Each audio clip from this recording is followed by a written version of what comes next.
Bismillahirrahmanirrahim.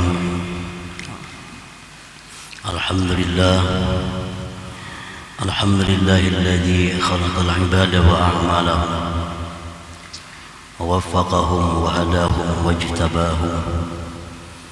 Ashhadu an la ilaha illallah wahdahu la syarika lahu rabbul khalaiqi wa malikuhum. Wa ashhadu anna sayyidana Muhammadan abduhu wa rasuluhu afdalul khalqi wa atqahum. Allahumma salli wa sallim wa barik ala sayyidina Muhammadin khairil wara mustafahum wa ala alihi wa sahbihi wa dhurriyyatihi wa man ihtada bihudahum, amma ba'd. Yang kita hormati dan kita cintai para habaib dan para alim ulama, para muhibbin, hadirin hadirat rahimakumullah. Alhamdulillah, segala puji bagi Allah. Kita panjatkan syukur kehadirat Allah atas limpahan taufik hidayah dan inayah kepada kita, sehingga malam ini kita kembali bertemu dan berkumpul di majelis yang penuh dengan berkah dan rahmat. Salawat dan salam keharibaan junjungan kita, kekasih Allah Nabi besar Muhammad sallallahu alaihi wasallam, dan seluruh keluarga, para sahabat, zuriat dan pengikut beliau sampai hari kiamat nanti. Para muhibbin rahimakumullah, al-hikmatu tasi'ata asyarata ba'dal mi'ah minal hikamil ataiyah. Qala al-imam Ahmad ibn Athaillah as-Sakandari rahimahullah wa nafa'ana bi ulumihi wa asrarihi.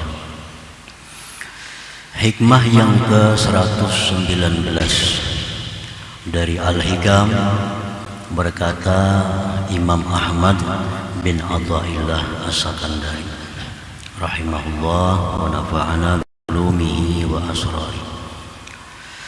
La tatlub iwadan ala amalin lastapa yakfi minal jazai laka alal amal angkana lahu qabila. Yang artinya, janganlah kamu menuntut kepada Allah, menuntut gantian, ganjaran atas suatu amal yang mana engkau tidak memperbuat akan amal itu. Cukup dari balasan bagi engkau atas amal itu bahwa adalah Allah menerima amal tersebut. Nah, itulah terjemahnya hikmah yang ke-119 ini. Maksudnya adalah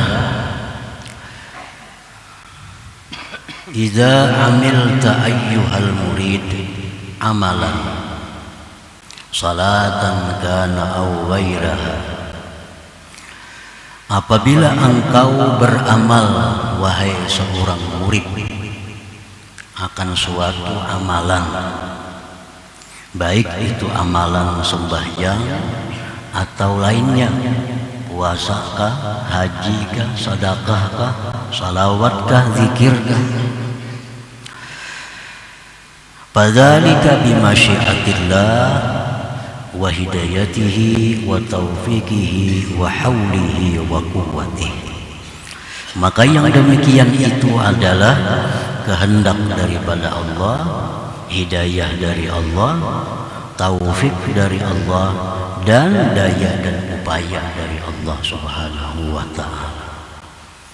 Jadi apabila kita sembahyang, nah kita sembahyang itu dikehendaki oleh Allah, diberi hidayah oleh Allah, diberi taufik oleh Allah, dengan kekuatan dan daya upaya Allah, lalu kita bisa sembahyang, lalu bisa kita puasa, lalu kita bisa berjihad dan lain-lain. Qala Allah Ta'ala, firman Allah Ta'ala, wa ma tasha'un illa ayyasha Allah Rabbul Alamin. Dan tidaklah kamu berkehendak melainkan bahwa menghendaki oleh Allah Tuhan semesta alam. Artinya kita tidak akan bisa berkehendak untuk sembahyang kecuali dikehendaki oleh Allah. Kita tidak bisa berkehendak untuk bersedekah kecuali dikehendaki oleh Allah. Kita kada bisa menghendaki menuntut ilmu kecuali dikehendaki oleh Allah. Nah, itu jelas firman Allah bahwa kita tidak ada punya kehendak. Wa qala, dan firman Allah lagi, wallahu khalaqakum wa ma ta'malun. Dan Allah yang menciptakan kamu, dan Allah pula yang menciptakan amal perbuatan kamu itu. Wa qala ta'ala aidan, dan firman Allah Ta'ala lagi, wa ma ramaita idh ramaita walakinnallaha rama. Wahai Rasulullah, tidaklah engkau yang melemparkan itu ketika engkau melemparkan itu, tetapinya Allah yang melemparkan itu. Nah, para muhibbin rahimakumullah, ini ayat-ayat Allah, dalil-dalil yang jelas bahwa kita tidak ada punya kemampuan untuk beramal. Kita tidak punya kekuatan untuk beramal kalau tidak ada daya dan upayanya Allah. Kita tidak bisa berkehendak untuk beramal kecuali dikehendaki oleh Allah. Nah, fa iza taqarrara hadza fa kaifa yaliqu bik an tatlubal ajra ala amalin lastafahilah. Bila mana sudah jelas yang demikian tadi, sudah jelas bahwa kita kada berkehendak kecuali kehendak dari Allah. Kita kada bisa melakukan apapun kalau tidak dilakukan oleh Allah. Nah, kalau sudah jelas itu, maka bagaimana patut dengan engkau bahwa engkau menuntut ganjaran atas amalan yang bukanlah engkau pada hakikatnya melakukan amalan itu. Wa innama anta muktasibul amal, engkau itu hanya adalah berusaha amal, la khaliqul amal, bukan menciptakan amal. Nah, para muhibbin rahimakumullah, jadi ini alasan, dalil kenapa kita kada cucuk, kada bagus kalau beramal tuh minta upah lawan Allah, minta pahala lawan Allah, kada cucuk. Kenapa? Karena amal itu bukan kita yang beramal pada hakikatnya. Kehendak-kehendak dari Allah, daya upaya dari Allah, semua ampun Tuhan. Kita hanya berusaha untuk beramal. Nah, para muhibbin rahimakumullah. Nah, dicontohkan umpamanya kita ini diberi orang rumah selengkapnya, diberi orang harta, diberi orang macam-macam fasilitas, dikasih lawan kita. Lalu orang itu menyuruh kita, menjadi orang itu tukarakan bang aku ini, kita tukarakan. Apakah patut kita minta upah kepada orang itu? Sedangkan si dia sudah memberi rumah lawan kita, sudah memberikan harta macam-macam lawan kita, memberikan fasilitas yang banyak lawan kita. Sekali sidin menyuruh lalu minta upah pulang lawan sidin. Nah, patut ada itu. Ini satu contoh mendekatkan paham kita kepada yang dimaksud itu.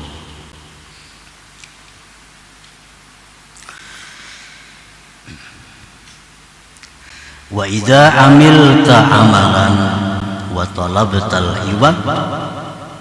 Nah, fa anta jahilun billah, jahilun bimasyiatillah wa taufiqihi wa hidayatihi wa haulihi wa quwwatihi. Dan apabila engkau beramal satu amalan lalu minta gantian kepada Allah, minta ganjaran kepada Allah, ya Allah berilah sembahyangku ini pahala, ya Allah berilah sembahyangku ini surga sebagai gantiannya, maka engkau itu jahil dengan Allah, jahil dengan Allah, jahil dengan kehendak Allah, jahil dengan taufik dan hidayah serta daya upaya dari Allah. Berarti kita ini kada tahu pada bahwa Allah yang menggerakkan hati kita untuk beramal. Kita kada tahu bahwa Allah itulah yang memberikan daya upaya kepada kita sehingga bisa beramal. Kita kada tahu bahwa kita beramal itu dengan taufik dan hidayah dari Allah. Nah, kada tahu. Dikira ampun saurang, dikira kehendak-kehendak saurang, dikira kemampuan-kemampuan saurang, dikira lagi daya upaya saurang, dikira pulang kita beramal itu manfaatnya untuk Allah, lalu minta upah jadinya. Nah, itu sebabnya. Itu sebabnya kita minta upah itu, karena kita merasa awak-awak kita, tubuh-tubuh kita, gerak-gerak kita, kekuatan-kekuatan kita, dan amal kita ini manfaatnya kepada Allah. Lalu kita minta upah. Lalu kita minta upah kepada Allah Subhanahu wa ta'ala.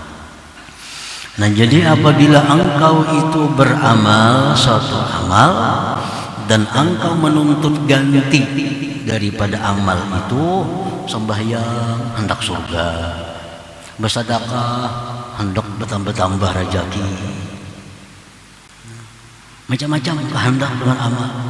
Nah, maka itu engkau jahil dengan Allah, jahil dengan kehendaknya, taufiknya, hidayahnya, daya dan upaya. Wal jahil billah yastahiqqul iqab minhu. Orang yang jahil dengan Allah itu berhak disiksa oleh Allah. Nah, orang jahil dengan Allah itu berhak disiksa oleh Allah.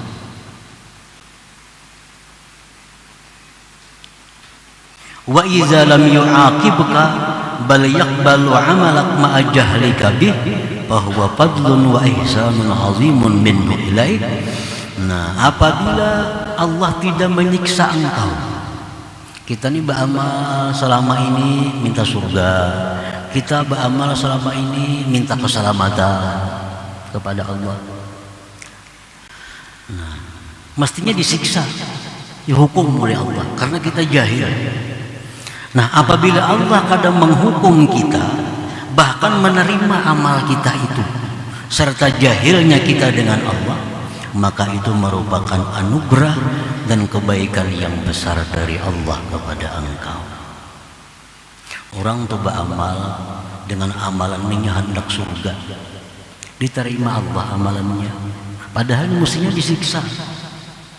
Berarti itu adalah anugerah yang besar bagi Allah kepadanya, ihsan Allah yang besar, kebaikan Allah yang besar kepadanya itu.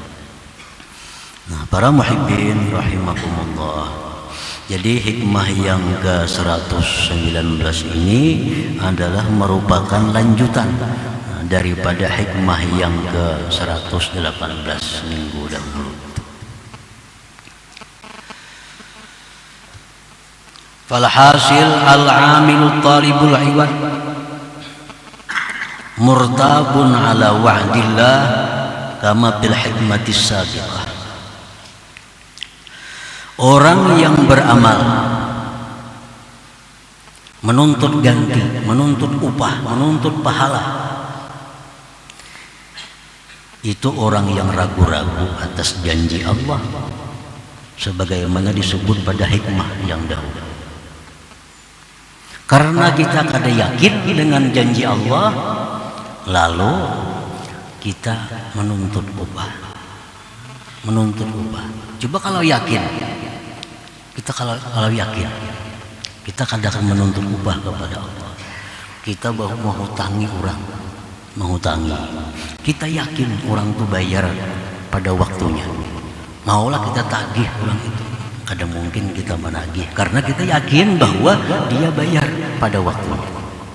Nah, demikian pula Allah yang menjanjikan kepada kita berbagai macam kebaikan. Allah menjanjikan bila sembahyang ini, bila puasa ini, bila zakat itu dijanjikan macam-macam oleh Allah, dan kita beramal itu untuk itu, berarti kita kada yakin dengan Allah. Buktinya apa? Bukti kita menuntut kepada Allah dengan amal perbuatan itu.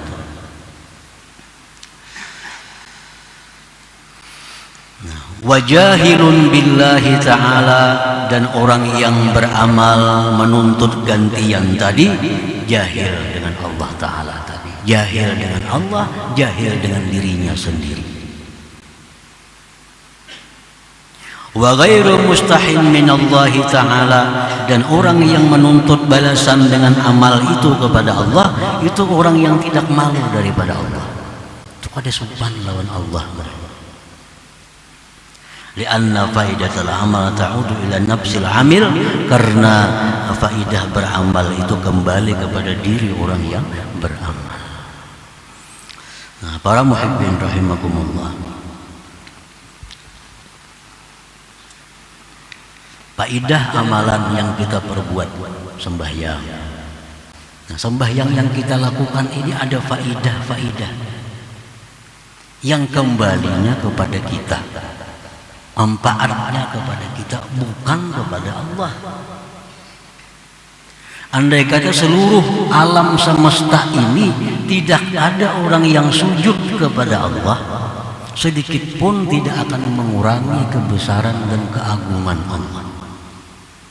Nah, seluruh alam nih, seorang pun tidak ada yang sujud kepada Allah.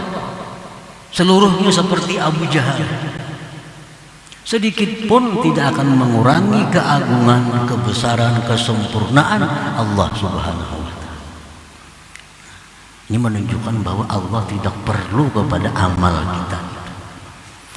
Andai kata seluruh alam semesta ini orang seperti Nabi Muhammad sallallahu alaihi wasallam, seluruh manusia dari Adam sampai hari kiamat semuanya seperti Rasulullah, seluruhnya taat patuh kepada Allah, sedikit pun tidak akan menambah kebesaran Allah, tidak akan menambah keagungan Allah, tidak akan menambah kesempurnaan Allah. Jadi jelas bahwa kita beramal itu bukan untuk Allah, tapi untuk diri kita. Nah, kalau kita beramal faedahnya untuk diri kita, apakah tidak malu kalau kita minta balas kepada Allah Subhanahu wa Ta'ala? Dalam hadis Rasulullah bersabda, "Sumu tasihu," puasalah kamu, niscaya kamu sehat. Nah, faedah puasa itu kembali kepada yang puasa. Bersedekahlah agar kamu terpelihara dari bala dan bencana. Nah, kemana kembalinya faedah sedekah? Kepada kita.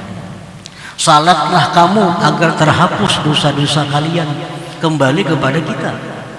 Jadi kalau kembali kepada kita, kenapa kita mesti minta balas kepada Allah atas amalan-amalan itu?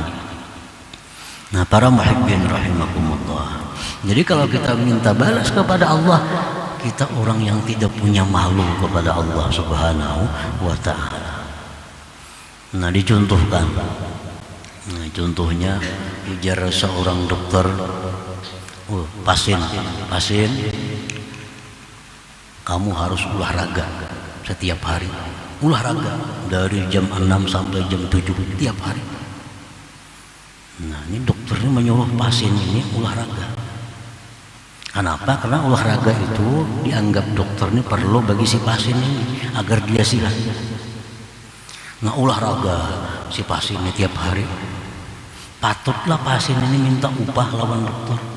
Aku sudah berolahraga, bayarnya dokter aku, nah apa gantiannya? Nah, maulah kayak itu. Nah, kan ini orang yang jahil. Orang yang jahil, faidah olahraga itu kemana kembalinya? Ke dokter apa ke kita? Nah, kalau kita olahraga melaksanakan perintah-perintah dokter, kita laksanakan perintah, lalu kita minta upah lawan dokter, itu luput. Jadi orang ini jahil billah, jahil binafsi, lawan Allah jahil, lawan dirinya jahil. Semua perintah Allah pasti membawa kebaikan kepada kita, baik segera, baik zahir atau batin atau akan datang. Pokoknya setiap kebaikan yang Allah perintah pasti manfaat kepada kita. Setiap kejahatan yang dilarang oleh Allah Subhanahu wa ta'ala, apapun bentuk kejahatan dilarang oleh Allah, pasti mudaratnya kepada diri kita, baik langsung atau kemudian baik zahir atau batin. Nah, para muhibbin rahimakumullah, jadi dengan hikmah yang ke-118, hikmah yang ke-119 ini jelas bahwa kalau selama ini kita beramal mengharap sesuatu kepada Allah dengan amal itu, bahwa itu adalah suatu kesalahan kita yang mesti dirubah, mesti dirubah. Jangan sampai kita tergolong orang jahil, orang yang tidak pemalu kepada Allah, orang yang ragu-ragu dengan janji Allah. Nah, jadi kita mulai sekarang ini kita sembahyang semata-mata melaksanakan perintah Allah. Kita puasa semata-mata melaksanakan perintah Allah. Kita bersedekah semata-mata melaksanakan perintah Allah. Tidak ada harapan-harapan lain dengan sembahyang itu selain keridhaan Allah Subhanahu wa ta'ala.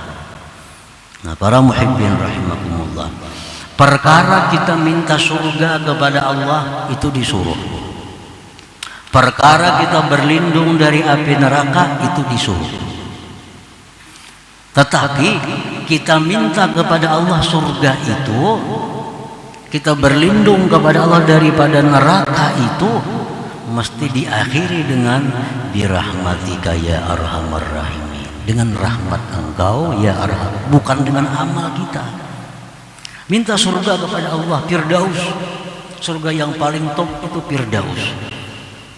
Rasulullah menyuruh kita mintalah surga Firdaus.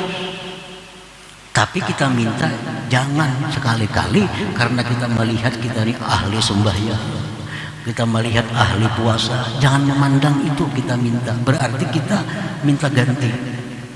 Nah, mintalah surga, mintalah keselamatan neraka semata-mata dengan rahmat Allah Subhanahu wa ta'ala. Tidak ada larangan untuk minta apapun kepada Allah, surga, minta bidadari, minta gedung, minta mahligai apapun, tidak dilarang oleh Allah Subhanahu wa ta'ala. Tapi jangan sekali-kali minta itu diakibatkan karena sembahyang, disebabkan karena sembahyang, karena puasa, jangan. Mintalah kepada Allah dengan rahmat Allah Subhanahu wa ta'ala. Nah, perkara kita sembahyang, perkara kita beribadah itu karena menjunjung perintah Allah dan mencari keridhaan Allah, titik di situ. Titik. Kalaupun ada janji-janji ini, sembahyang ini dapat ini, kita yakin kada perlu minta lagi. Nah, jadi sembahyang, beribadah karena Allah, mengharapkan keridhaan Allah. Nah, kalau demikian kita beramal, maka amal kita sudah tergolong ikhlas. Ikhlas karena Allah Subhanahu wa ta'ala. Bukan lagi beribadah karena takut neraka, bukan lagi beribadah mengharap surga. Nah, itu adalah sudah kita tinggalkan di masa-masa yang lampau cara-cara yang demikian. Dan kita bersyukur kepada Allah, Allah tidak menyiksa kita dengan demikian yang dahulu itu. Itu rahmat Allah kepada kita, anugerah kepada kita. Kita masih diberi Allah kesempatan untuk memperbaiki amal kita, yang dari dulunya karena surga, yang dari dulunya karena takut neraka, sekarang kita beramal karena Allah dan mengharapkan ridha Allah Subhanahu wa ta'ala. Nah, para muhibbin rahimakumullah, kalau kita beramal dengan cara demikian, sedikit pun tidak akan mengurangi janji Allah kepada kita. Bersedekah, sedekah itu menjaga diri daripada bala. Ini janji, sudah janji Allah lewat Rasulullah disampaikan. Sedekah itu menjaga mati jahat. Sedekah itu menambah harta. Macam-macam sedekah ini. Nah, kalau kita beramal karena Allah, mengharapkan bersedekah itu ridha Allah, maka janji-janji itu bahkan lebih sempurna diberikan kepada kita. Lebih sempurna daripada kita bersedekah karena mengharapkan yang demikian tadi. Nah, jadi biasakanlah bersedekah itu karena Allah, mengharapkan ridha Allah, pasti akan dapat faidah-faidah sedekah itu pasti kembali kepada kita, karena itu janji Allah dan Rasulnya sallallahu alaihi wasallam. Nah, para muhibbin rahimakumullah, selanjutnya hikmah yang ke-120 insyaallah taala.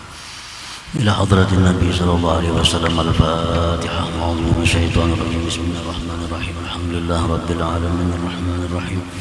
مالك يوم الدين إياك نعبد وإياك نستعين اهدنا الصراط المستقيم صراط الذين أنعمت عليهم غير المغضوب عليهم ولا الضالين آمين. بسم الله الرحمن الرحيم. الحمد لله رب العالمين. اللهم صل وسلم وبارك على سيدنا وحبيبنا محمد وعلى آله وصحبه أجمعين. نعوذ بالله من شر هذا الزمان وأهله، ونعوذ بجلالك وجلال وجهك وكمال جلال كرسك أن تجيرنا ووالدنا وأولادنا وأهلنا وأحبابنا وأموالنا وجميع المسلمين والمسلمات من شر هذه السنة، وقنا وإياهم شر ما قضيت بها، واصرف عنا وإياهم شر هذا الشهر يا كريم النظر، واختم لنا وإياهم بهذا الشهر والدهر بالسلامة والعافية والسعادة وحسن الخاتمة يا ذا الجلال والإكرام يا أرحم الراحمين. صلى الله على سيدنا محمد وآله وصحبه وسلم. الحمد لله رب العالمين. يا الله بها يا الله بها الله بحسن الخاتمة. يا الله بها الله بها يا الله حسن الخاتمة.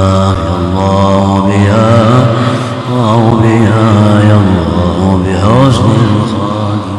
فيا أرجو منه شفاعة صلوا سلموا تسليما. اللهم صل وسلم